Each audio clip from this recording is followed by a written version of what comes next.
Hello and welcome to the programme which looks at the Holy Land. I am Paul Calvert. Psalm 40 verse 1 from the New King James Bible says this: I waited patiently for the Lord, and he inclined to me and heard my cry. I'm with Todd Nettleton from Voice of the Martyrs. Now, Todd, what is Voice of the Martyrs? Voice of the Martyrs is a ministry to persecuted Christians serving in more than 70 countries around the world, as well as serving in free nations to kind of tell their stories. And one of the unique things about Voice of the Martyrs' background is our ministry was founded by a persecuted Christian. Pastor Richard Wurmbrand was a Jewish convert to Christianity in Romania. He was arrested first by the Nazis, but then long-term in prison, 14 years in prison under the communists in Romania. And when he was ransomed out of the country, he came to the West and began to share the stories of those who were suffering behind the Iron Curtain. And that's really how the Voice of the Martyrs was founded. There's a book about his story, about his life as well, isn't there?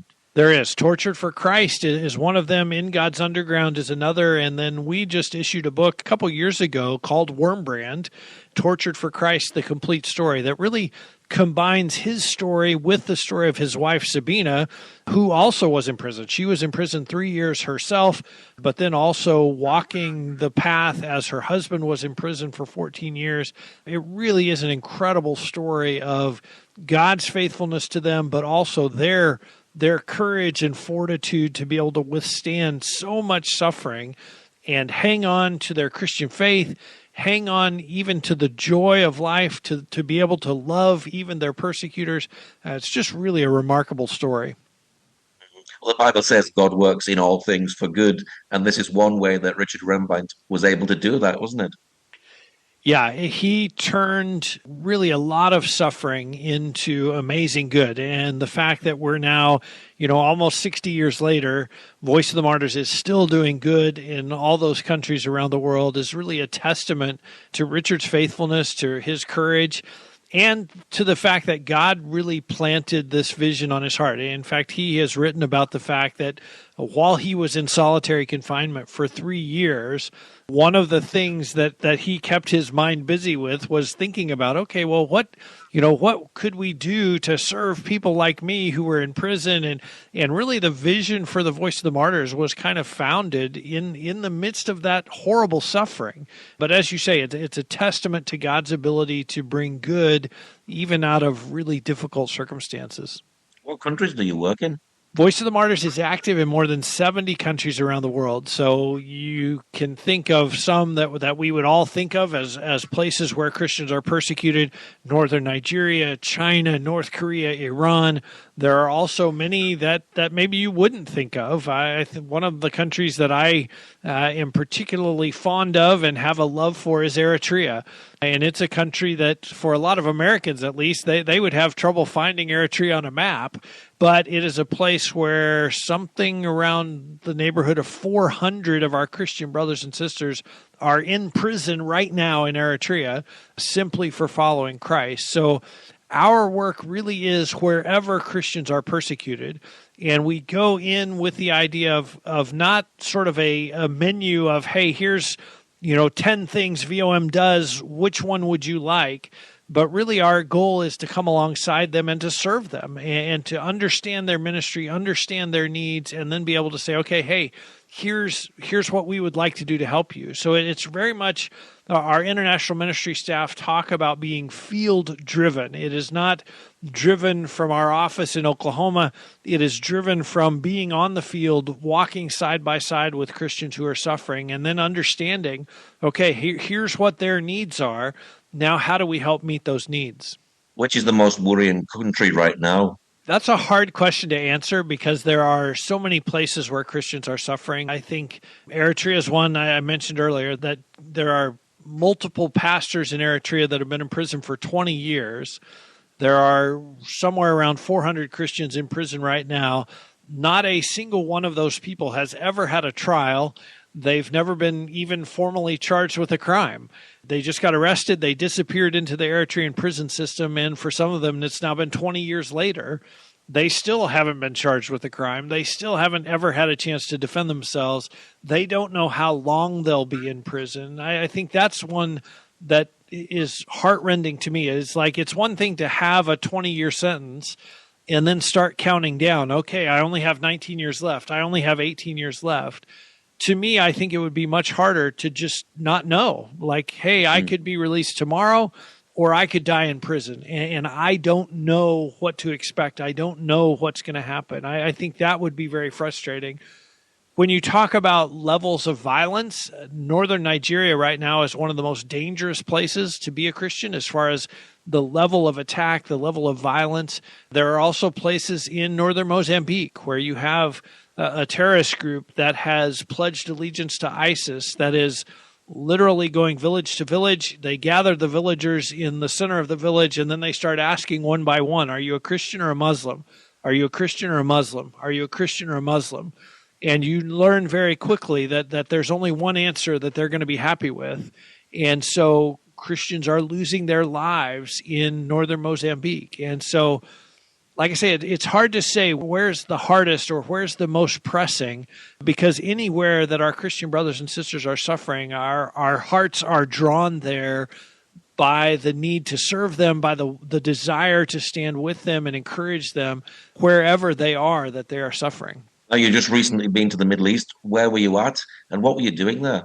I had the chance to visit the Middle East, and really when I go as part of our storytelling team, my goal is to sit down and hear the stories of Christians. And one of the things we were encouraged by is just to see how in some places in the Middle East, things are changing and it's becoming a little more acceptable to be a follower of Christ, or at least a little more open to the idea that people in that part of the world could be followers of Christ. And it's always interesting to see how God is at work. And one of the curious things is sometimes he uses terrible evil to show the contrast. And I think of ISIS. And we have seen ISIS spread across the Middle East. We have seen the level of violence that they are willing to participate in. But there are sort of average, everyday Muslims who are looking at that and saying, wait a minute, if that's what it looks like to be a good follower of Muhammad, then I'm not sure I want to be a good follower of Muhammad. What are the other options? And so God is using even ISIS to spread the gospel in the Middle East. Another example is in Saudi Arabia. They have changed some of the rules in Saudi Arabia to say, hey, women can drive now. That's one of them. And the thing is that they always said before, well, women cannot drive because Islam teaches us that we need to keep women separate and they cannot participate in things like that. And so the average Saudi citizen is looking at this and they're thinking like, well, wait a minute. If Islam said that women can't drive, but now they can drive, did Islam change or did our understanding change? Or it's just kind of putting questions in their mind that they are asking about Islam. And does it really say that? And is it really true? And that is helping the gospel to spread, even in a place like Saudi Arabia, that you wouldn't think of as a place where the gospel would spread. And like I say, God is using some of these changes in leadership, some of the chaos and the war that's going on in the Middle East. He is using all of that to make Muslims more open to hearing the gospel. So you'd say it's very positive in the Middle East at the moment. And who did you meet while you were out here? We had the chance to meet gospel workers, people who are active in church planting and ministry work. We had the chance to meet a limited number of local Christians, sometimes because I am into publicly telling stories. There are local Christians who say, well, wait a minute, I'm okay to drink a cup of coffee, but I don't really want you to tell my story publicly. So sometimes we have to be careful and cautious about those conversations. But it was great to hear the stories of how God is at work in the Middle East. How is the situation in Syria? We've heard a lot of reports about a massacre there. Syria is a very difficult place right now for Christians, and I think one of the things that I have been reminding American Christians about is the fact that the leader of Syria, 12 months ago, that the U.S. government had a $10 million bounty on his head as a terrorist leader. And now he's the leader of Syria, and he's talking about democracy, and he's talking about, well, we want Syria to be a place where, every religion is welcome and everyone has a place. And it's sort of one of those things where you say, okay, it's nice to hear those words. Now, what's actually happening? What are you doing to make those words a reality? And unfortunately, what we've seen in recent weeks is attacks against the Alawite community in Syria. We know of Christian brothers and sisters who have been sort of caught in the crossfire of those attacks. They live near Alawites, or they live in a mostly Alawite village or an Alawite enclave in one of the cities there. We know Christians have been killed in those attacks. And so it's very much a concerning time. If you're a Christian in Syria, you see what the government says, and then you see what the government does, and it's like, okay, should we wait around and see if they're legitimately interested in peace, if they're legitimately interested in protecting religious minorities, or should we run for our lives? And one of the amazing things is to see Christians who say, humanly speaking, we should run for our lives. But if we all leave, then who will be here to share the gospel? Who will be here to represent Jesus Christ? And so, it's an interesting conundrum for them, but a challenge for them. And even before the change in government there, we knew Voice of the Martyrs was in contact with a church group that was actually going back to Aleppo. They had fled the country because it was so unsafe, but they decided as a church congregation to go back to Aleppo and be the church, to be representatives of Jesus Christ in that community, even when, like I say, humanly speaking, that doesn't make sense. That is the last place you would want to be as a Christian, and yet they felt that call of God and were willing to courageously go there. One of the things I had a Syrian Christian on Voice of the Martyrs Radio, which is our weekly podcast, and one of the things he reported is that pastors in Syria are hearing from the government in multiple parts of the country. The government is telling pastors, just wait. Once we get our feet on the ground, then we'll deal with the Christians. Then we'll deal with you. And so it's very much a concerning time to be a Christian in Syria. Wow. Now, it's obviously important to pray for the persecuted church. Do you encourage people to pray? And what resources do you provide to help people to pray?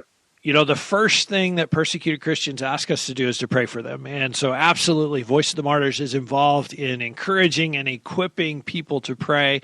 And we have numerous resources to help you do that. Persecution.com is our website. We actually have an online prayer guide that lists out the countries where Christians are persecuted, gives you a little bit of a picture of, what does that persecution look like? How hard is it to get a Bible? Who are the persecutors? Is it the government? Is it some terrorist group? Is it your own family members that are persecuting? It basically is a tool to help you pray effectively for Christians who are being persecuted. The other thing I would point people to is the VOM app. So if you have a smartphone or a tablet, you can download the VOM app wherever you get apps. And every single day of the year, there is a new prayer request that comes up in the app so that you can pray all year long for brothers and sisters who are facing persecution around the world. What sort of things Voice of the Martyrs are doing on the ground physically and practically to help the people?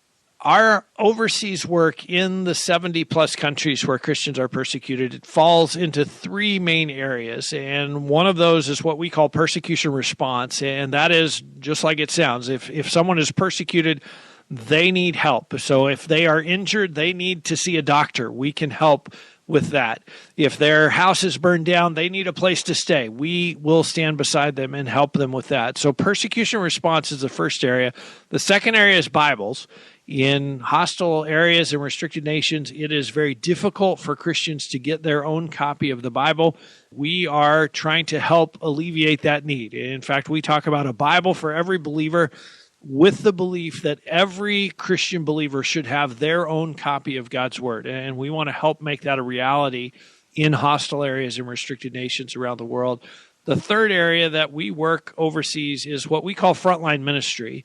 And I sometimes sort of half-jokingly call these pre-persecuted Christians because they are gospel workers, they're pastors, they're church planters who are working in an area where Christians are persecuted. Maybe they haven't personally faced that yet, but they likely will.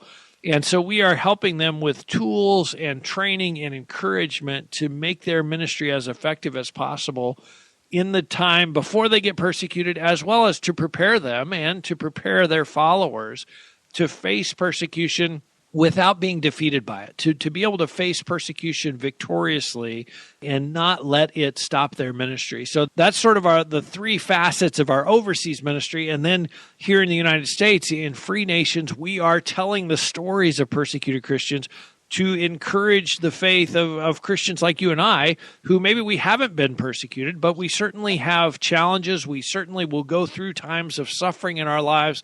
We can be encouraged. We can draw instruction from our brothers and sisters who are going through persecution. Have you been amazed by the stories that you hear? So many times I have been blown away. There's just been so many stories that have just so encouraged me. And I think of one, I was fairly new at Voice of the Martyrs, so it's been about 20 years ago now. And I went to interview a lady in China who had been released from prison just a few weeks before I was there. And she had been in prison for 6 months for hosting a house church meeting at her home. And so we sat down together, we kind of, drank tea and got to know each other a little bit. And then we started the interview, and I'm going to come back to America. I'm going to write a story for our Voice of the Martyrs magazine. I'm going to help tell her story. And so, if you're going to tell a story, first you need the setting. So let's get the setting. And so I said, Sister Tong, tell me about the prison. And what I'm thinking is, let's paint a picture. How big were the rats? How hard was the bed? How terrible was the food? Just kind of paint a picture of how miserable that 6 months in prison was. And my translator translates the question, and this older Chinese lady named Sister Tong gets a huge smile on her face, and she says something in Chinese, and the translator says, "Oh, yes, that was a wonderful time."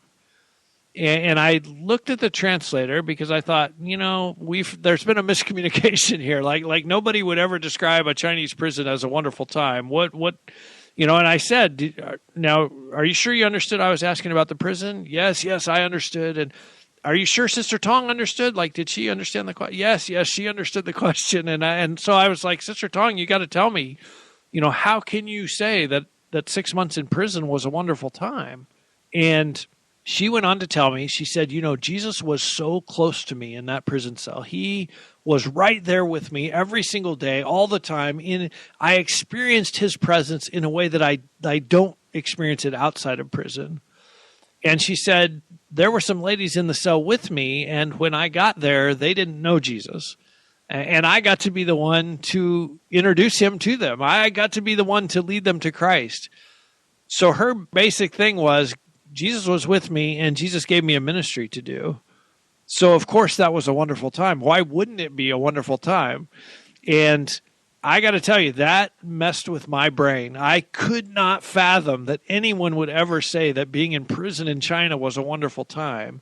And it has deeply impacted me. And even today, it impacts me 20 years later. Just to think about whatever situation I'm in, is Jesus with me? Yes, he says that he'll be with me always. Is there a ministry that he's giving me to do? Now, maybe it's not a ministry I want. Maybe I'm not in a place I want to be. But if I keep my eyes open and if I ask him to reveal it, will he show me that he has a ministry for me to do there? Yes, he likely will. So if Jesus is with me and if he gives me a ministry to do that, that's the definition of a wonderful time. I try to live with my eyes open to see that, and it all goes back to that conversation with Sister Tong now 20 plus years ago. Obviously, working in radio and working with Voice of the Martyrs, you must be hearing stories from all around the world. We have an amazing flow of stories, yes, and to see that God is at work, and to see how he's able to work even in difficult and horrible circumstances. And I think often of the story of Joseph and Joseph talking to his brothers after he's been sold into slavery. He says, what you intended for evil, God intended for good. And we see that lived out today again and again and again around the world. How do locals respond to the work that you do? They are always thankful, and oftentimes it's fascinating. They are more thankful for the prayers and the fellowship than for the practical assistance. Just recently, I sat down with one of our guys who works in West Africa, and he had been in a country where Christians are facing a lot of hardship and a lot of persecution right now. And we had distributed food packs, and we had distributed other sort of really practical, helpful things. And he said one of the pastors was like, "Man, this food is great. Thank you for that. But even better is the fact that you're praying for us. Even better is the fact that you came to sit down and to see us and to greet us and to understand what we're going through." So that ministry of presence is such a real encouragement to people who are going through suffering. And then when we're able to say, "Hey, it's not just me that's here to see you. It is thousands of Christians back in America who are praying for you, who are aware of your situation," that linking up and joining hands within the body of Christ is such a powerful thing, and it's such a privilege for Voice of the Martyrs to be a part of that. Why do you do what you do? It's a hard question to answer. I think ultimately because God has called me to do it, but I think meeting these brothers and sisters, sitting down with them, drinking tea with them, hearing their stories has given me such a passion to tell those stories. I have met these incredible heroes of the faith, and I want you to meet them too. I want every single Christian to meet them as well. And so whether it's writing a story, or it is telling a story on the radio, or it's having one of them come on Voice of the Martyrs radio and tell their stories, I just have such a passion because I believe in the power of these stories. They have inspired me and encouraged me and challenged me. And I believe they have that same power for every single Christian that hears them. And so I want every Christian to have heroes from the persecuted church. What's your prayer for the persecuted church today? I think the natural thing is to pray for God's protection and his comfort, and I absolutely do. One of the things I often pray is, Lord, let them know that they're being prayed for. Supernaturally, somehow, some way, across all these miles, let them know that they're not alone and they're not forgotten, but that somebody's praying for them. And I'm encouraged. I had a chance to interview Gracia Burnham, the former hostage in the Philippines whose husband Martin was killed at the end of their time of captivity. But she shared that sometimes during the long months that they were held hostage, she would look at Martin, or Martin would look at her, and they would say, "Somebody's praying for us right now." And so I know that God answers that prayer because they experienced it. And so that is one of my prayers. Lord, let them know they're not alone, they're not forgotten. But right now, just supernaturally, right now, let them know that I'm praying for them. What is your website for people who'd like to know more about the work that you do? Persecution.com is the main Voice of the Martyrs website, persecution.com. And you have a magazine as well for people to subscribe to, don't you? We do. Right at the top of the page at persecution.com, there's a button that says free magazine. If you just click on that and give us your name and address, we will send you that free Voice of the Martyrs magazine. And if you're in the UK, I would encourage you to connect with Release International, which is our sister mission in the UK. Well, Todd, thank you very much for sharing today. It's been my pleasure. Thanks for having me. Thank you for joining us today. Pray that God will move by his mighty power in the Holy Land and bring his peace.